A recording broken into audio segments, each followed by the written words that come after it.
do want to start in the ACC, which used to often give us the biggest matchup of the final weekend of the regular season. But then Roy Williams retired and Mike Krzyzewski retired, and it just hasn't really been the same since. Duke and UNC have played 5 times since Kay and Roy both exited the sport. Duke has won 3 times. North Carolina has won 2 times. But in 3 of the 5 meetings, North Carolina hasn't even been ranked. And this weekend, UNC, once again, not ranked, which means for the 3rd time in 6 meetings over the past 3 seasons, Duke, North Carolina won't even give us a ranked versus ranked matchup. So Duke UNC is down. In a related note, ACC also down and currently viewed as a 3-bid league. That's according to Jerry Palm. Norlander, let me hit you with 2 simple questions with perhaps complicated answers. 1, how did the ACC fall this far? 2, how quickly can it all get fixed? The answer for the first one's fairly, there's no one answer, and we don't have all the answers. Part of it's, the coaching quality in the league has dropped precipitously. It is noticeable on a weekend like this, like we're wrapping the regular season, and you just look around and a bunch of stuff like, Jay Billis and Dan Shulman have called the ACC tournament on ESPN for as long as I can remember them doing it, frankly, since ESPN stopped broadcasting the Big East tournament when Billis would always do that. Those guys are rightfully going to the SEC tournament instead. It just doesn't carry a lot of appeal. There's some, what will happen with UNC attached to this. Like the Duke UNC game is about, well, if Carolina can win the game at home, would it be in the field in that regard? Like, so there are some stakes to it. Like there is actually some intrigue factor. But spoiler alert, Duke UNC will not be in the Final Four and 1 of today's episode. I think a lot of it is the coaching. I think part of it is, bringing in the league is now 18 teams. You've got Cal and Stanford and SMU, which is like, it's trying to knock on the door of being a bubble team. So even in year 1, it's been okay. It still doesn't have a quad 1 win overall. But if you're looking for answers, I don't really much have them for you because, some schools in the league have been able to have a halfway decent NIL situation. It's not like every school is falling behind. It's not nearly at the level of the SEC. But yeah, it is all dovetailed into a pretty bad situation. Right now, the ACC, as you mentioned, Tuesday, I forget. It's the worst ranked power conference at KenPom. It's not the lowest ever. That was actually 2 years ago. Granted, the conference situation was different, but in 2023, the ACC was 7th. It was behind the Mountain West. It was behind the Pac-12. So it was not a pretty situation then. The highest seeded team 2 years ago was Virginia, but that ACC got 5 teams in. This ACC will not get 5 teams into the tournament, which is even more damning because there's 1 fewer power conference around and you have 18 teams. So even if you're in a down year with an 18-team conference, a down year should be 5 teams dancing. Right now, the ACC is at 3, and see if it can get to 4. That is our poll question: is will the ACC be able to get to 4 teams into the NCAA tournament? A lot of that hinges on UNC, but how soon can it get back? I give the league a chance eventually. Some of it's going to be dependent upon the coaching hirings in this cycle, and we'll get to that in a little bit, and in next year's cycle, because undoubtedly there will be changes at some schools next year, GP.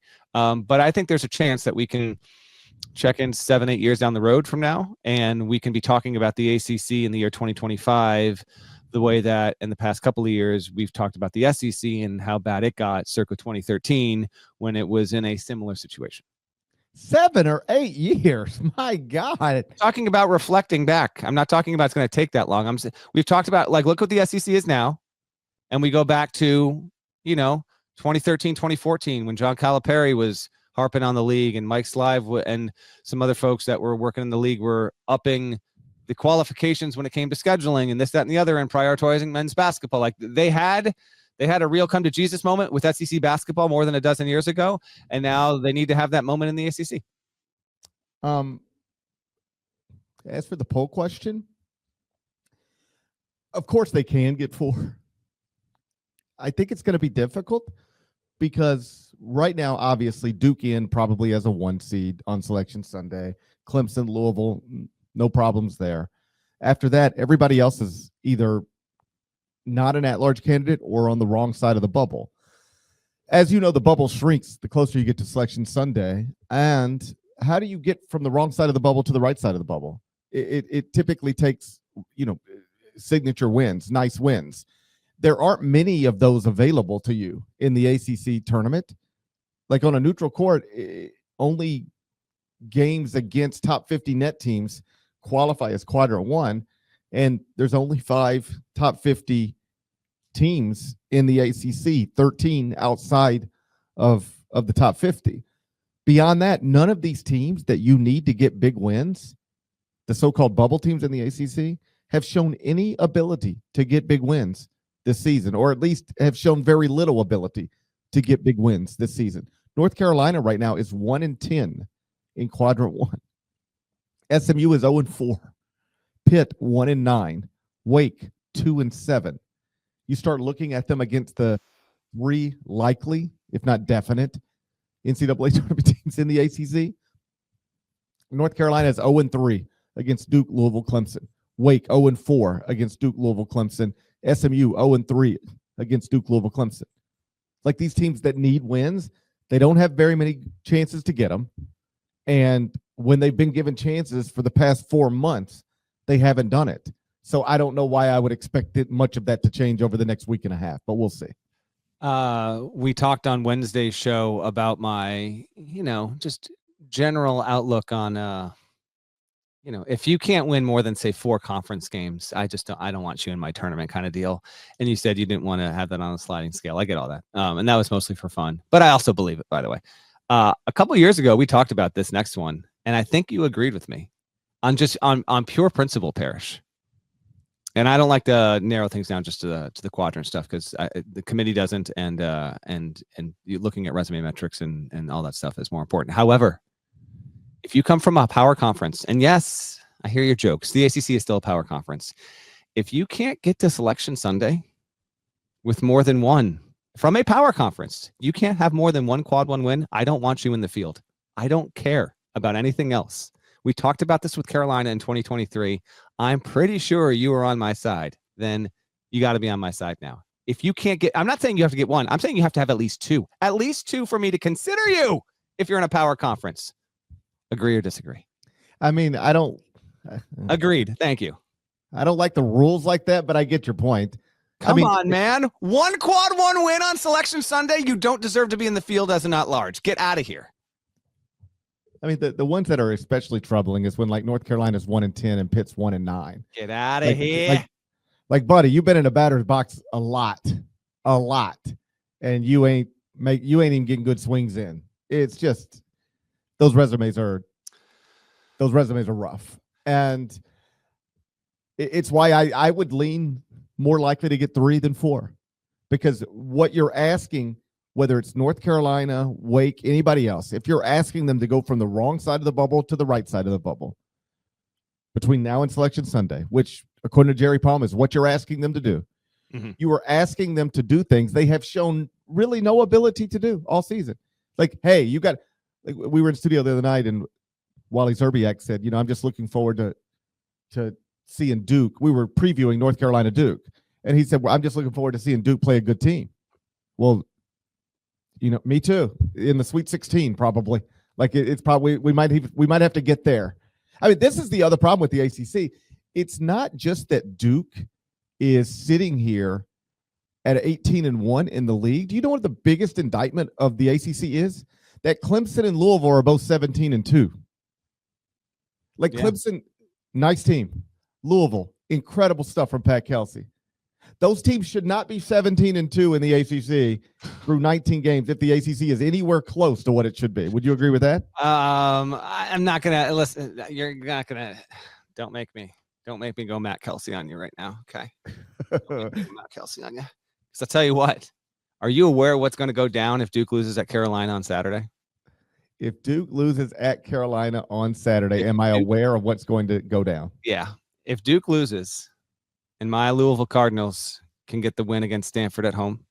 Yes. And if Clemson, Brad Brownell, if you can beat Virginia Tech at home, which seems likely, it seems like Clemson and Louisville are going to win. They're going to finish 18-2 in the ACC. Duke, which is comfortably the number one team, Ken Palm in every metric, in the matter of hours, it's got to lose. It hasn't lost. It's just mutilating teams. But it is the Carolina rivalry game, and it is in Chapel Hill, so we'll see. Duke will be the 3 seed in the ACC tournament if this happens. Are you aware of that? They can go from the number one, and if they win, they're going to be the number one team in the AP Top 25. But Duke, which has owned this conference, at the very last minute, if it can't get it done in Chapel Hill, will be the 3 seed in the ACC tournament. It's wild. No, that's the biggest indictment of the ACC is that Duke and Clemson and Louisville should not have nearly identical league records this deep into the season. Like those are very different teams, but they're not tested within the league. You ever hear like professional golfers talk like the best of the best? So it would be, the Scotty Scheffler. They hate being on easy courses because they feel like it just balances out the field. I can't separate from the golfers who are a level below me because we're just having a putting contest out here. That's all it is. This course is not challenging the field, so I can't separate from golfers I'm clearly better than. That's what Duke has not been able to separate from Clemson and Louisville because everybody else in the league stinks. No one's, and I'm not saying you should, but no one's crying for Duke about this. No, not a single. I person. Am. I feel bad for Duke. I want to cry for Duke. Let's go. Come on, Duke. Carolina. It's going to need to beat Duke one way or the other to get into the tournament. That's my take on the opening segment here before we move on. It's either got to beat Duke on Saturday. If it does, I think UNC will be into the field, and understandably so. If UNC can get its second quad one win, by the way, the other one, if you're curious, CBS Sports Classic, beat UCLA. That's the other high-end win. UNC's resume metrics would jump into the top 40 in that regard, and Carolina would be in the field. Now, if it does that, it depends. So if it does that and then Duke loses, it would actually then avoid Duke in the ACC tournament. Don't want to get too into the weeds here, but right now UNC is 4th in the ACC. And if it were to beat Duke, it would remain 4th. Duke would be 3rd, but then they would be on opposite sides of the bracket, and so they couldn't meet again until the ACC tournament. Asking UNC to beat Duke once, let alone twice, is a pretty tall task. However, if Duke wins, which is to be expected, in fact, KenPom has the projected line at 9. If Duke wins, locks up the 1 seed. Carolina loses, would get to 13 and 7, and then it would either be the 4 or the 5, I think here. Then Carolina might have to face Duke in the semis of the ACC tournament and be tasked with beating Duke again in order to get into the NCAA. So bottom line, if you're a UNC fan, it is almost definitely going to have to be the case that in order to get into the field, you have to figure out a way to beat Duke. Otherwise, you're heading to the NIT.